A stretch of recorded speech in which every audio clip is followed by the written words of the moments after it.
Hi weavers, welcome back to our channel Latika stories. మీకు కానీ మన ఛానల్లోని స్టోరీస్ నచ్చినట్లయితే ప్లీజ్ లైక్ చేయండి, షేర్ చేయండి, సబ్స్క్రైబ్ చేయండి. ఎవరైనా ఫస్ట్ టైం మన ఛానల్ చూస్తున్నట్లయితే please do like, share and subscribe. Videos చూసి వెళ్ళిపోకుండా స్టోరీస్ నచ్చితే ప్లీజ్ సబ్స్క్రైబ్ చేసి వెళ్ళండి. ఇక ఈరోజు స్టోరీలోకి వెళ్ళిపోదాం. అశోక్ ఒక్కొక్కటిగా చూస్తూ ఒక కార్ దగ్గర ఆగిపోతాడు. అది చాలా ఎలిగెంట్ డిజైన్, రాయల్ లుక్ ఉన్న కార్డ్. సేల్స్ బాయ్: సార్, ఇది మా దగ్గర ఉన్న high cost wedding card design. Ashok card తీసుకుని ఇది ఫైనల్ అంటాడు. ఇషిక కూడా ఆ కార్డ్ వైపు చూస్తుంది. కార్డ్ ఓపెన్ చేసిన వెంటనే ఆమె కళ్ళల్లో చిన్న మెరుపు కనిపిస్తుంది. అశోక్ అది గమనిస్తాడు. నచ్చిందా? ఇషిక తల ఊపుతూ చాలా బాగుంది సార్ అని చెబుతుంది. తన జీవితం ఇంత గొప్పగా మారుతుందని ఆమె ఎప్పుడు ఊహించలేదు. ఇక కార్డ్పై వివరాలు రాసే సమయంలో ఇషిక తల్లిదండ్రుల పేర్లు అడగ్గా అశోక్ ఏమాత్రం తడబడకుండా చాలా గర్వంగా ఆశ్రమం మదర్ పేరును చెప్పాడు. కానీ ఆ క్షణం ఇషిక మనసు చివుక్కుమంది. తనకంటూ ఒక సొంత కుటుంబం, తల్లిదండ్రులు లేరన్న చేదు నిజం ఆమెను లోపల చాలా బాధ పెట్టింది. అంతా ఫైనల్ అయ్యాక యమునా గారు, మాధవ్ గారు తమ కారులో వెళ్ళిపోయారు. అశోక్ ఇషికాని తీసుకుని తన కారులో ఆశ్రమానికి బయలుదేరాడు. కారులో ఇషిక చాలా నిశ్శబ్దంగా ఉంది. ఆమె ముఖంలోని దిగులును అశోక్ గమనించి కారును పక్కకు ఆపి, ఏమైంది ఇషిక? ఇందాకటి నుంచి ఎందుకింత డల్గా ఉన్నావు? ఆశ్రమం మదర్ నిన్ను కన్నతల్లి కంటే ఎక్కువగా చూసుకున్నారు కదా, మరి ఇప్పుడు ఈ బాధ ఎందుకు అని ఎంతో ప్రేమగా లాలనగా అడిగాడు. ఆ మాట వినగానే ఇషిక అశోకును గట్టిగా పట్టుకొని అతని గుండెలపై తల పెట్టుకొని వెక్కి వెక్కి ఏడవడం స్టార్ట్ చేసింది. అశోక్ ఆమెను తన కౌగిలిలోకి తీసుకుని, ఇషి ఏడవకు, నీ మనసులో ఏముందో నాకు తెలుసు. నీకంటూ రక్త సంబంధికులు ఎవరూ లేరనే కదా నీ బాధ. కానీ ఒకటి గుర్తించుకో, ఈ పెళ్లితో నీకొక పెద్ద కుటుంబం దొరుకుతుంది. మా అమ్మ, నాన్న, అభి, మీరా వీళ్ళందరూ నీ సొంత వాళ్ళే. అంతకంటే ముఖ్యంగా నేను నీకు తోడుగా ఉన్నాను. నీకే కష్టం వచ్చినా నేనే నీ సర్వస్వం అవుతాను. ఇకపై నువ్వు ఒంటరిదాను అని ఎప్పుడు అనుకోవద్దు అని ఆమె కళ్ళల్లోకి చూస్తూ ఓదార్స్తున్నా. ఇషిక కన్నీళ్ళు అస్సలు ఆగలేదు. తను అలా ఏడుస్తుంటే అశోక్ భరించలేకపోయాడు. మాటలతో చెప్తే వినేలా లేదనిపించింది. ఆమె బాధను మర్చిపోయేలా చేయడానికి ఆమె కళ్ళల్లోని నీటిని తుడిచి ఒక్కసారిగా ఇషిక పెదవులను తన పెదవులతో బంధించాడు. అశోక్ ఇచ్చిన ఆ అనూహ్యమైన ముద్దుకు ఇషిక మొదట అదిరిపడిన ఆ మరుక్షణమే తన మనసులోని భారమంతా ఆ ముద్దులోనే కరిగిపోతున్నట్టు అనిపించి ఆమె కూడా అశోక్ మెడను చుట్టేసి అతని ప్రేమను పూర్తిగా ఆస్వాదించడం మొదలుపెట్టింది. అశోక్ ఆ ముద్దును మరింత గాఢంగా మారుస్తూ ఫ్రెంచ్ కిస్గా మార్చేశాడు. ఆమె పెదవులను చప్పరిస్తూ తన పెదవుల్లో మకరందాన్ని మొత్తం లీక్ చేస్తూ ఇషికాకు ఊపిరి ఆడటం కష్టమవుతున్న తరుణంలో ఆమె ప్రాణం పోతుందేమో అనుకున్న చివరి నిమిషంలో కింద పెదవిపై పంటిగాటు పెట్టి వదిలేశాడు. ఇషిక ఊపిరి ఎగపీల్చుకుంటూ ఉంటే అశోక్, ఇంకోసారి నీ కళ్ళల్లో డ్రాప్స్ కనిపిస్తే చంపేస్తాను, జాగ్రత్త అని గంభీరంగా అంటూనే ఆమె నడుమును గట్టిగా ప్రెస్ చేసి పక్క సీట్లో కూర్చోబెట్టి సీట్ బెల్ట్ వేసి కార్ స్టార్ట్ చేశాడు. ఇషిక అశోక్ చూపించిన ఆ పవర్ఫుల్ ప్రేమకు షాక్ అయ్యి అలాగే అతని వైపు చూస్తూ ఉండిపోయింది. ఇక ఎప్పుడో కారు ఆశ్రమం గేటు ముందు వచ్చి ఆగింది. ఇషిక కారు దిగి లోపలికి వెళ్తుంటే అశోక్ కార్ స్టార్ట్ చేసి ఇషికాని చూస్తూ వెళ్ళిపోయాడు. ఇక ఆ తర్వాత 4 రోజులు ఒక యుద్ధంలా గడిచిపోయాయి. అటు అశోక్ తన బిజినెస్ సర్కిల్కి, వాళ్ళ బంధువులకు వెడ్డింగ్ కార్డ్స్ పంపడంలో, యమున గారు, మాధవ్ గారు అతిథుల కోసం రూమ్స్, ఇతర ఏర్పాట్లలో బిజీగా ఉన్నారు. పెళ్లి ముందు రోజు హల్దీ వేడుకకు రంగం సిద్ధమైంది. అశోక్ ఇషికలకు హల్దీ వేడుకను ఆశ్రమంలోనే ఇద్దరికీ కలిపి జరగాలన్న మదర్ కోరికను అశోక్ కాదనలేకపోయాడు.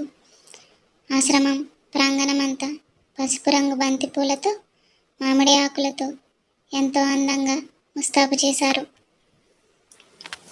అశోక్ తన కమ్యూనిటీలోని క్లోజ్ పీపుల్స్, తనకు బాగా కావలసిన కొంతమందిని మాత్రమే ఈ హల్దీ వేడుకకు ఇన్వైట్ చేశాడు.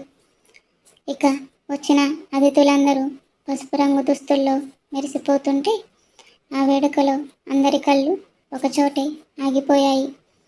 అదే మన అశోక్ ఇషిక.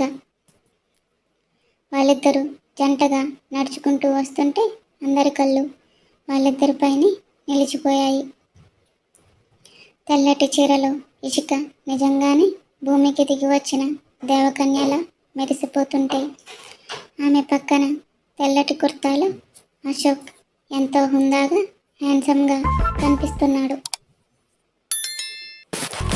ఆ వైట్ అవుట్ఫిట్స్లో వారిద్దరి జోడి చాలా చూడముచ్చటగా ఉంది. ముందుగా పెద్దల ఆశీర్వాదంతో హల్దీ వేడుక ఘనంగా మొదలైంది. యమున గారు, మాధవ్ గారు వచ్చి ఇద్దరికి పసుపు రాశారు. ఇక ఆశ్రమం మదర్ కళ్ళల్లో ఆనంద బాష్పాలు సుడులు తిరుగుతుండగా ఇద్దరికి దిష్టి తీసి అశోక్ బుగ్గలకు పసుపు రాసి ఆమె ఇద్దరి తలల మీద అక్షింతలు వేసి దీవించారు. ఇక ఇషిక బెస్ట్ ఫ్రెండ్స్ ప్రాచీ, రాహుల్ మరియు అశోక్ ఫ్రెండ్ ప్రణయ్, వీరితో పాటు మిగతా స్నేహితులందరూ కలిసి ఒక్కసారిగా పసుపు పల్లాలతో రంగాల్లోకి దిగారు. ప్రాచీ ఒకేసారి ఇషిక మొహమంతా పసుపు పూసేసింది. ప్రణయ్ అశోక్ తప్పించుకోవాలని చూస్తున్న ప్రణయ్ అతన్ని పట్టుకుని, రేయ్ పెళ్ళి కొడుకు కదా, ఈ మాత్రం గ్లో ఉండాల్సిందే అని బలవంతంగా పసుపు పూశాడు. రాహుల్ అక్కడున్న పిల్లలందరినీ ఉత్సాహపరుస్తూ మ్యూజిక్ పెట్టించి అందరినీ డ్యాన్స్ చేసేలా చేశాడు. ఇక ఆ వేడుక సందడిగా జరుగుతుండగానే మీరా, అభి కూడా అప్పుడే ఎంట్రీ ఇచ్చారు. మీరా చాలా జాగ్రత్తగా ఉంటూ అక్కడున్న సందడి చూసి తను కూడా ఎంతో ఉత్సాహంగా వాళ్ళతో కలిసిపోయింది. అలా అందరూ డ్యాన్సులు చేస్తూ ఎంజాయ్ చేస్తున్న ఇషిక కళ్ళు మాత్రం అశోక్ పైనే ఉన్నాయి. ఒకప్పుడు గంభీరంగా ఉండే ఈ బిజినెస్ మ్యాన్ ఈరోజు ఆశ్రమంలోని పిల్లలతో, తన స్నేహితులతో కలిసి అంతలా కలిసిపోవడం చూసి ఇషిక ఆశ్చర్యపోయింది. తన కోసం అశోక్ ఎంతగా మారడం, తన వాళ్ళలా భావించడం చూసి ఆమె పెదవులపై ఒక అందమైన చిరునవ్వు మెరిసింది. అశోక్ ఇషిక ఫొటోస్ షూట్ కూడా పూర్తవగానే ఈ అల్లరి పిల్ల ప్రాచి ఇషిక చేపట్టుకుని లాక్కుంటూ డ్యాన్స్ మధ్యలోకి తీసుకెళ్ళింది. మొదట కొంచెం సిగ్గుపడిన ఇషిక మెల్లమెల్లగా చిన్న చిన్న స్టెప్పులు వేయడం మొదలుపెట్టింది. ఆమె డ్యాన్స్ చేస్తుంటే అందరూ ఈలలు వేశారు. ఇక అక్కడే ఉన్న అశోక్ ఆమెనే చూస్తూ లోపల మురిసిపోతున్నాడు. ప్రణయ్ అశోక్ భుజంపై చేయి వేసి ముందుకు ఒక తోపు తోశాడు. అశోక్ నేరుగా వెళ్ళి ఇషిక మీద పడ్డాడు. ఇషిక ఆశ్చర్యపోయిన వెంటనే తేరుకొని అశోక్ చేతులు పట్టుకుంది. ఇక అశోక్ కూడా తన బిడియాన్ని పక్కన పెట్టి ఇషిక కళ్ళల్లోకి చూస్తూ ఇద్దరు ఒకరి చేతులు ఒకరు పట్టుకొని రౌండ్గా తిరుగుతూ డ్యాన్స్ చేస్తుంటే చుట్టూ ఉన్న అభి, మీరా, ప్రాచి, రాహుల్ ఈలలు వేశారు. చివరిగా అశోక్ ఇషికాను తన వైపుకు తిప్పుకొని ఆమె నడుము దగ్గర చెయ్యి వేసి తన ఆమె నుదుటిని తాకించాడు. ఇక వారిద్దరి మధ్య ఉన్న కెమిస్ట్రీ చూసి అక్కడ ఉన్న వారంతా చప్పట్లతో హోరెత్తించారు. అలా ఎంతో కోలాహలంగా అల్లరిగా హల్దీ వేడుక ముగిసింది. అందరూ అలసటతో తమ తమ గదులకు వెళ్ళిపోయారు.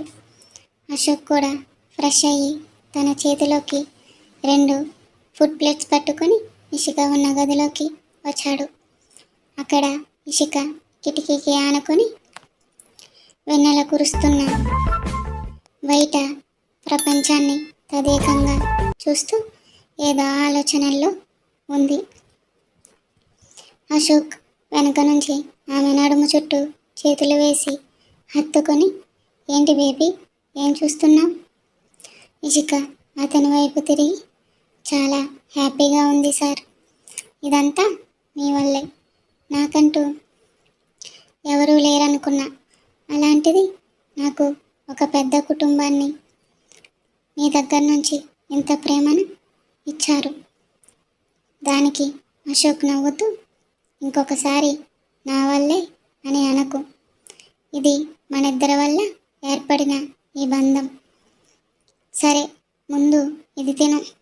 పొద్దున్నుంచి ఏం తినలేదు కదా అంటూ తనే తినిపిస్తుంటే ఇషిక కూడా అశోక్కు తినిపిస్తుంది. అశోక్ కావాలని ఆమె వేళ్ళని కొరికి, హల్దీ రోజే ఎంత బాగుంటే రేపు పెళ్లి చీరలో నేను చూస్తే నా పరిస్థితి ఏంటో అని కన్ను గీటాడు.